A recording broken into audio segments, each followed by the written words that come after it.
Hey, Amir, Nick, welcome to the show. Welcome. Thank you. Thank you. I appreciate you guys making time. Today's topic, we wanna kind of talk to both of you guys. You guys come from, running big teams, being part of big teams, or growing your company. And we want to talk about strategies and success stories and some takeaways from your experience and background that could be beneficial for those who are interested in growing their business, being part of a team or not being part of the team.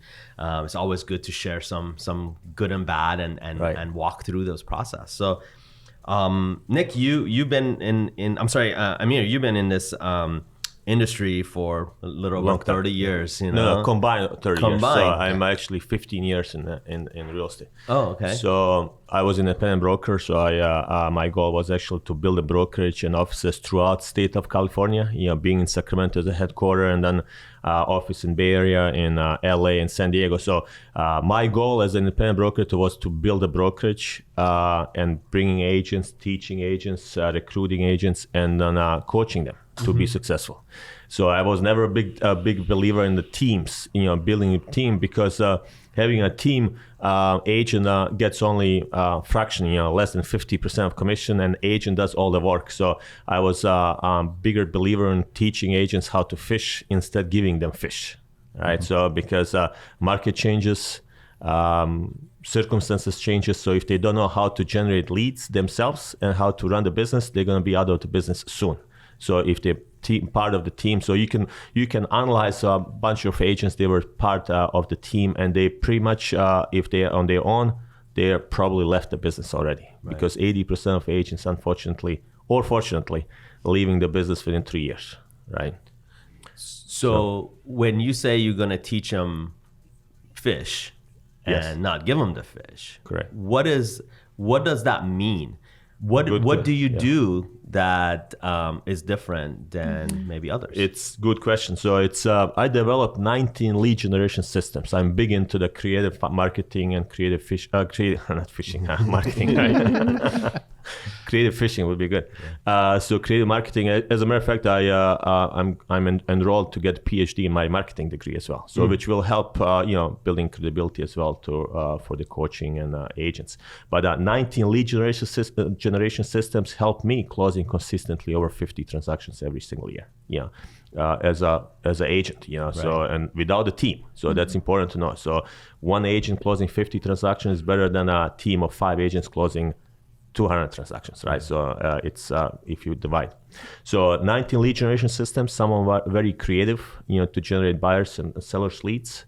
And therefore, actually, you can concentrate on getting investors and stuff. I can go in depth. We need probably much longer podcast to explain all these lead generation systems, but they are 19, which they work for me and work for most of our agents. Fair enough. So, Nick, tell us a little bit about you. I mean, that's an interesting story you were sharing with me earlier that, you come from an engineering background from Silicon Valley, decided to, change careers, stepped into maybe at the beginning into the mortgage industry, and then converted into a full-time realtor. Give me a little bit of your background when it comes to, being part of a team, and then being maybe an independent agent. Love to hear a little bit of your background. Sure. When I joined the real estate company, Keller Williams, a friend of mine invited me over. They had team meetings every Wednesday, which was great. And I was at one team meeting, and I knew this is it. This is what I want to do. It was high energy, great people there. So you get involved with a company. It's a great company. They had a lot of training.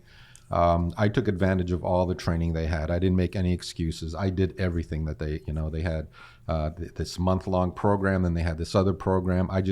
I was a sponge for information. I wanted to learn. And one thing I can do is I can learn quickly, and I can implement. So I was put on a team. And like I said earlier, I'm still friends with the guy whose team I was on. I was on there for about 3 months. But when you're on a team with Keller Williams and with a lot of these brokerages, you're basically a buyer's agent if you're a new agent. That's what they do. They'll give you leads. They'll let you work with the buyers. They'll advise you, but basically you're doing all the work. And it's a 50-50 split on the commissions. I did that for a while, but I really wanted, what I was learning was, and if you read Gary Keller's book, okay, is that he calls it manna from heaven, and that's listings. Where you want to be is you want to be doing listings.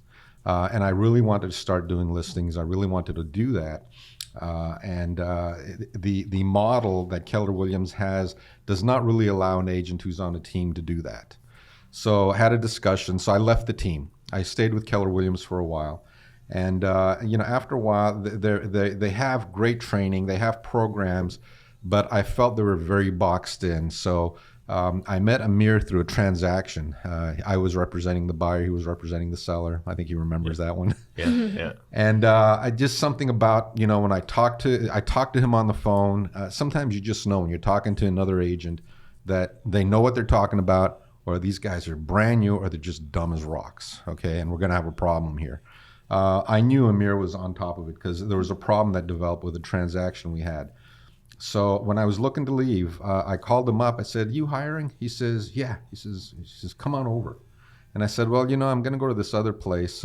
It was Realty One. Yes. And I was actually on my way to Realty One, which is a discount brokerage.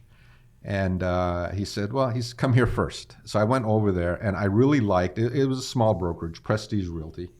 But I really liked the marketing that they did. I immediately liked Amir, okay, and Dustin was there too. And I liked how they would do things outside of the box. They weren't limited, okay? He'd tell me about, and he talked about his 19 lead generation techniques. And I was intrigued. I said, "Wow, this is cool." So right there I said, okay, I'm in. I didn't even go to the other place. And I wasn't looking for discount brokerage because I knew with those guys, yeah, you get 100% of the commission, but you're doing all the work. There's no support. There's nothing there, okay? So joined Amir and learned from him. So it'll be 4 years, I think, this March that I've been with Amir. Long time. A long time. So the relationship here is broker, agent. Right. Yes. So Yeah. how do you, Amir, help Nick grow his business? So with this 19 lead generation systems, and some of them, because my background is architecture, so I have a master's of architecture. So, and as you know, architecture is, architects are more creative in designing buildings, designing houses. So the creativity helped me here too. So be creative in the marketing. So once you're creative, you can be creative in pretty much anything what you do, right? So the marketing, so we developed, for example, one is a 3D marketing. So I'm sending letters to expireds and FISBOs, not in a regular envelope. I'm sending in the bottle, a message in a bottle. So it gets 100% opening rate. I'm pretty sure, right? So if you're getting a bottle, you will open to see what's in it, right? And I always say actually to agents I'm coaching and teaching, so see what everybody else does and do opposite. Yeah, most agents never actually advertise on, most agents, maybe 1% advertising on Craigslist or whatever. Well, go on the Craigslist. Forget Facebook, because Facebook everybody else is doing. If all fish is swimming downstream, so you swim upstream, so as a fish, you can catch more fish, right? So the same thing there. So the 19 lead generation systems, and that's just one example of that. So now we actually developing using KV Core. KV Core is an excellent tool with a built-in artificial intelligence. Smart CRM. So with the KV Core, I just got 8 leads in month of January last month. And 3 closings, just with that, right?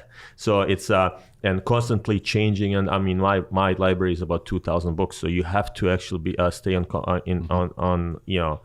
with progress, current, and all the changes, because whatever worked for example, in Facebook, what worked 6 months ago doesn't work today, right? So we have to stay with the change, otherwise you became a dinosaur realtor.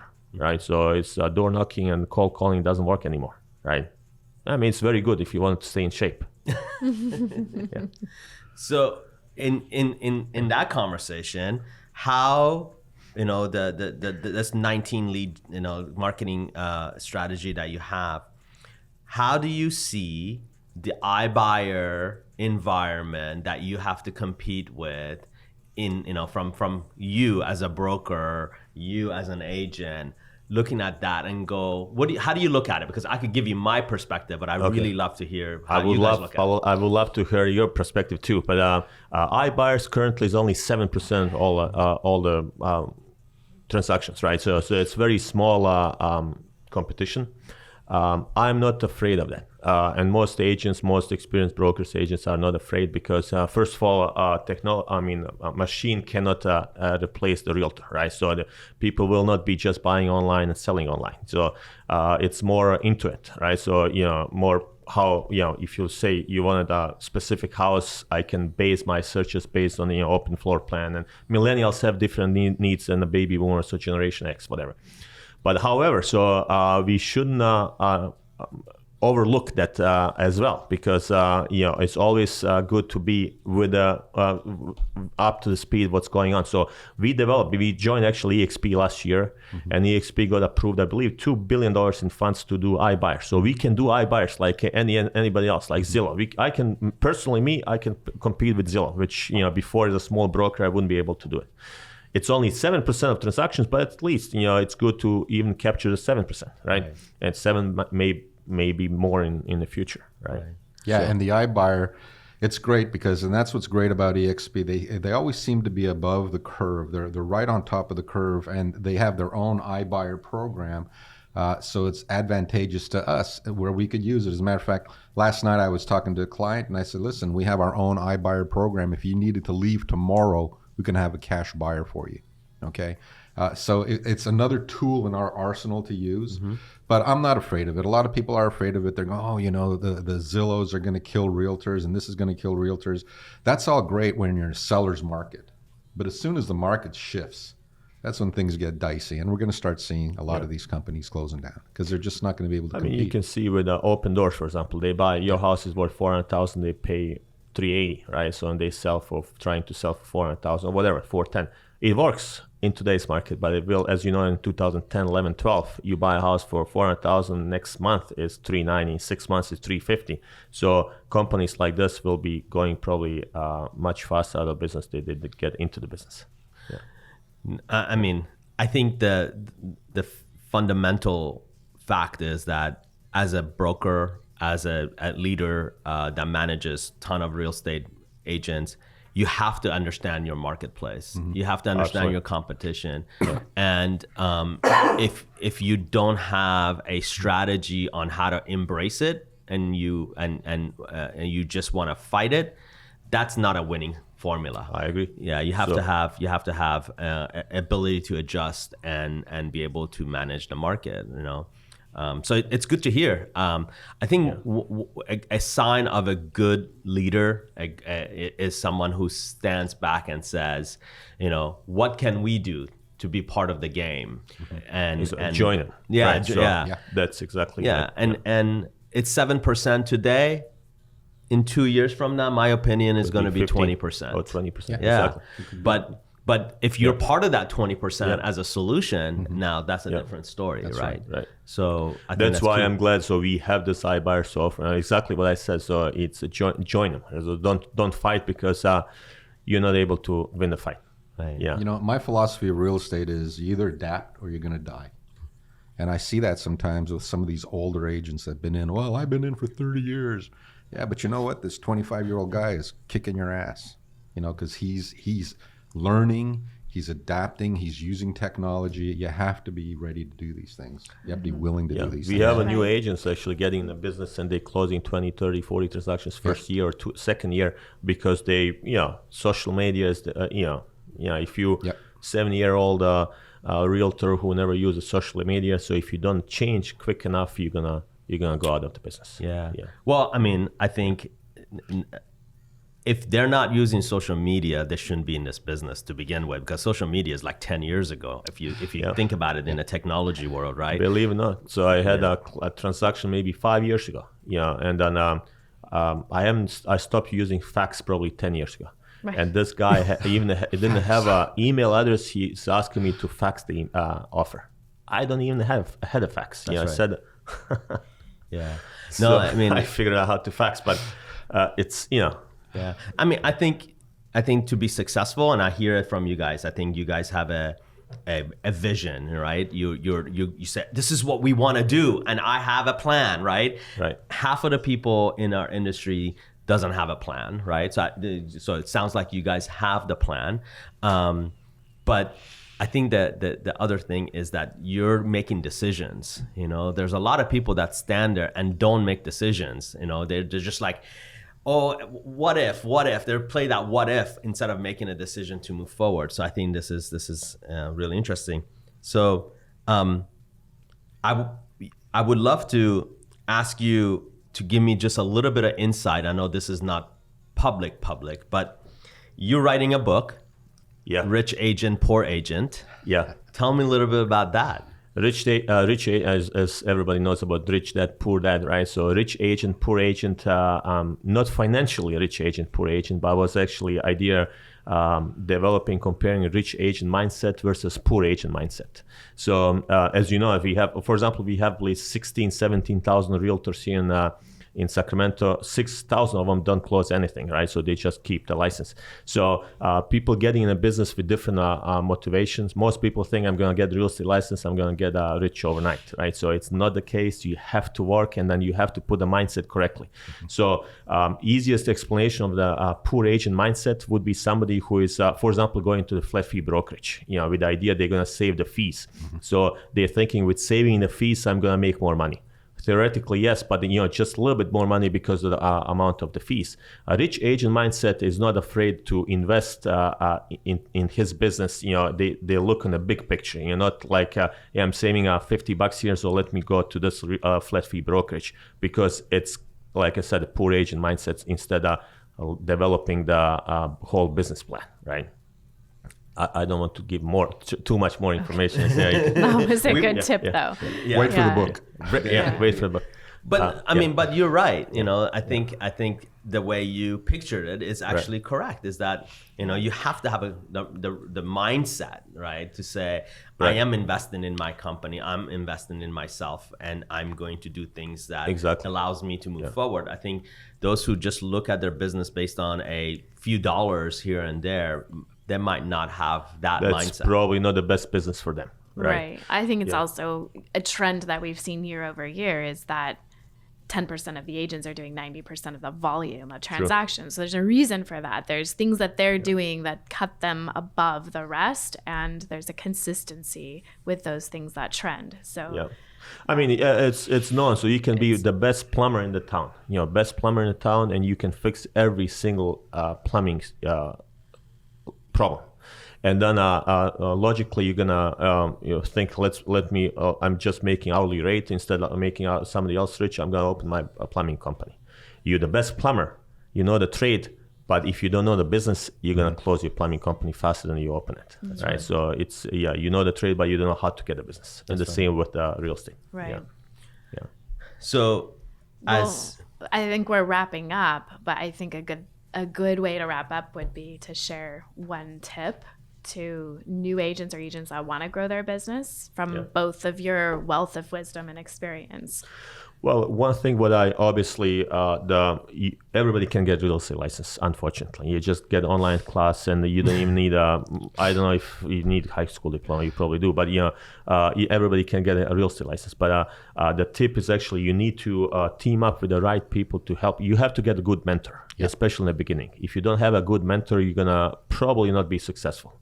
So that's one of the reasons why we actually totally mindset changed different companies. There's a million different companies out there, big and small. So we made a decision together to join EXP. So EXP, me as a broker, I made a decision because now I can grow to all 50 states and internationally.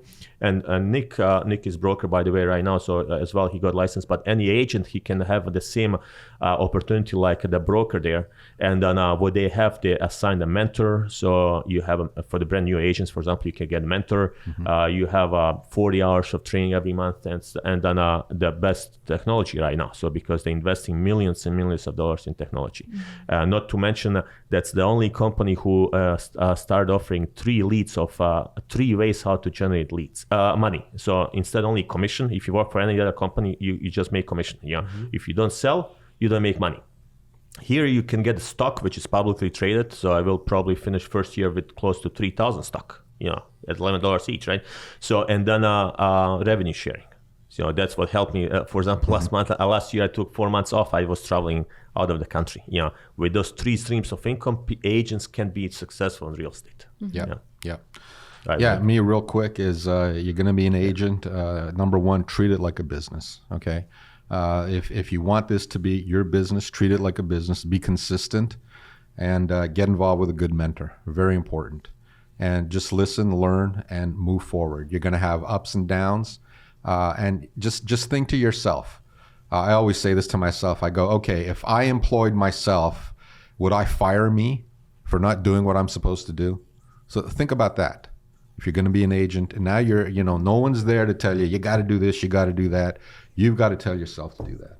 Yeah, that's exactly very good, because most people coming from corporate America, right? If you're in corporate America, regardless what business you are, you have supervisor or manager above you, and they tell you this is what you have to do. That's a project, or this is do from work from that hour to that hour. When you're in real estate, your own company, your own CEO, and some people are very hard to be self-motivated. So there's nobody above you to tell you what to do besides yourself. Right, so and that's what the mentor or coach can come. Even the best players, the best people on the world, they have coach. Sure. When Michael Jordan, so he had a coach. He was better than his coach, but he still had a coach. Right. Tiger Woods, playing a golf better than his coach, but he still has a coach. Right? Yeah. Well, I mean, I think both of you are what you're saying is correct. Is that a real estate agent is an entrepreneur, and they need to think as an entrepreneur, and they need to own it, right? It's the ownership agent mindset. It's the ownership of your own world, and it's difficult for some, if they've never been in it, and they need mentors to be able to get that mind shift. But at the end of the day, they also have to listen, and they also have to do, right? So that's execution of this knowledge that's being shared to them by mentors or experts. If they don't actually execute on it, it's not really a winning strategy either. So true. So we'll wrap this conversation on, you're an entrepreneur. You have to have a plan. You have to have a mentor. You have to execute on it, and you have to make sure that you hold yourself accountable. That's right. Yeah. Absolutely. 100%. There you go. Thank you for joining us, everyone. Thank you. Thank you. Appreciate it. Thank you, Amir. Thank you, Nick. Thank you.